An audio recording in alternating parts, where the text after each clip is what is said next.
ED का काम money laundering जैसी घटनाओं को देखना है, आर्थिक गतिविधियों में पारदर्शिता न होने पर उस मामले में कार्रवाई करना है। इसके अलावा काले धन जैसे विषयों पर नज़र रखना है। लेकिन हाल के दिनों में जिस तरह से ईडी ने तत्परता दिखाई है वह कहीं ना कहीं सवालों के घेरे में है। जी हाँ, 2027 में व 2026 में कई राज्यों में चुनाव होने हैं और चुनाव से पहले अचानक ईडी सक्रिय हो जाती है।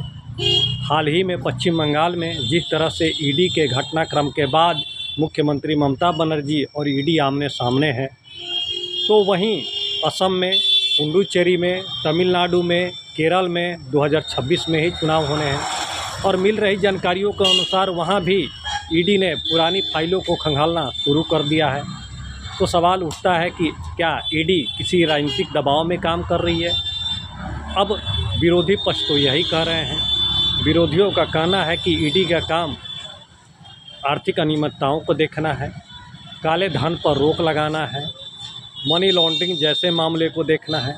लेकिन ईडी सीधे और सीधे सरकार के इशारे पर काम कर रही है। दोस्तों, हाल के दिनों में जिस तरह से ये गतिविधियां हुई हैं उस पर कहीं ना कहीं सवाल उठना तो लाजमी है। अब देखना है कि ईडी अपने दामन को कैसे बचाती है। ममता बनर्जी वाले प्रकरण में, यानी कि बंगाल में जो प्रतीक जैन के ठिकाने पर छापामारी ईडी ने की थी, वह मामला सुप्रीम कोर्ट तक पहुंच गया है। उस मामले में ममता बनर्जी ने ईडी पर केस कराए हैं, प्रतीक जैन ने ईडी पर केस कराए हैं और उसके बाद पूरी राजनीति गर्मा गई है।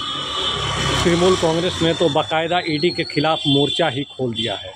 वहीं केरल में फाइलें खुल रही हैं, तमिलनाडु में फाइलें खुल रही हैं, पुडुचेरी में फाइलें खुल रही हैं।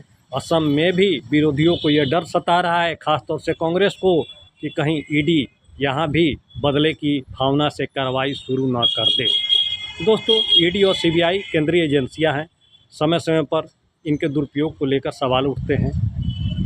अब देखना है कि ईडी अपने दामन को कैसे बचाती है। आप इसी तरह पूर्बिया टुडे को लाइक कीजिए, सब्सक्राइब कीजिए और हमारी खबरों को ज़्यादा से ज़्यादा शेयर कीजिए। धन्यवाद, नमस्कार।